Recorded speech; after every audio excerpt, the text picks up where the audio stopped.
And one topic that's rarely come up with the major parties is the protection of native wildlife. Australia has the highest mammal extinction rate of any continent in the world, and conservationists and environmental scientists say they're frustrated the crisis hasn't been on the election agenda. Nadine Haynes reports. While parliamentarians haven't been talking a lot about the issue this election campaign, surveys show that Australians do care about protecting the natural environment. 96% of Australians want to see more action to look after nature, but they're also telling us that Australians just expect the government to be doing its job. Director of the Biodiversity Council, James Tresice, says late last year the council surveyed 3,500 Australians, and two-thirds said they were extremely concerned about the loss of plants and animals where they live. When people in the survey were asked to list the issues they would like politicians to prioritise, cost of living came in at number 1.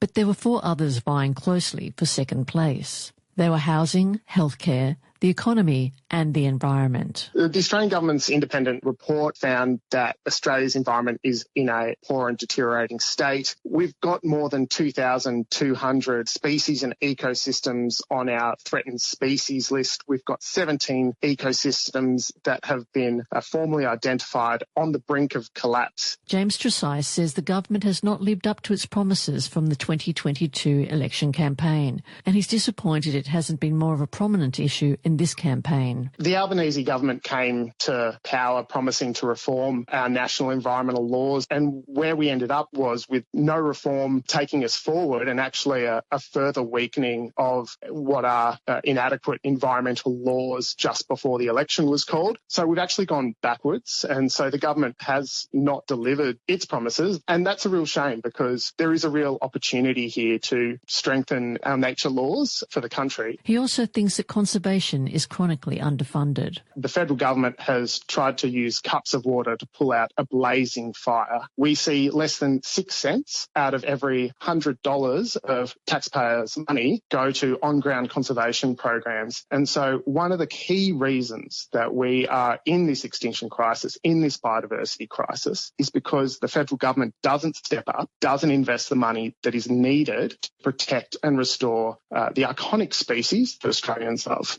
Professor Leslie Hughes is an environmental scientist and director of the Climate Council. She agrees that more funding needs to be allocated to helping the environment. Well, it's nowhere near enough. If we consider that biodiversity is basically our life support system, we are nothing without nature and we are part of nature. To spend so little is just really, truly appalling. Do you think politicians understand how much people care about nature?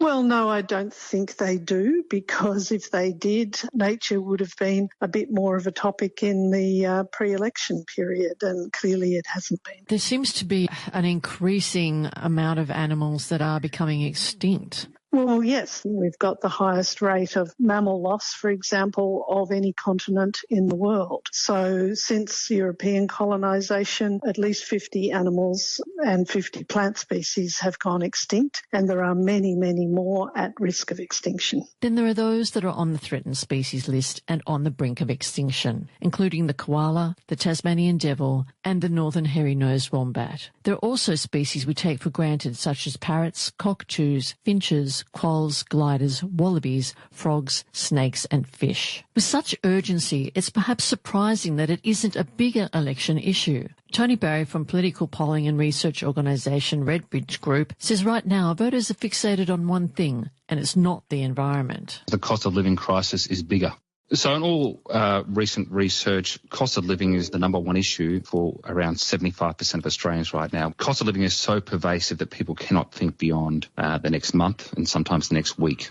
Public opinion is never static. It'll change, and I'm sure it'll become more salient again if cost of living pressures are reduced somewhat. But Professor Leslie Hughes says the extinction crisis is real, and it's only going to get more dire unless we do something about it. Environmentalists and nature lovers include the vast majority of Australians, want our governments to take responsibility for the nature that we have, Australia has so many species that occur nowhere else on the planet. Many of those species we have lost already, and many more of them are in danger. And I would certainly like to see our politicians support stronger nature laws and make decisions that are in the best interests of the country, and that includes our nature.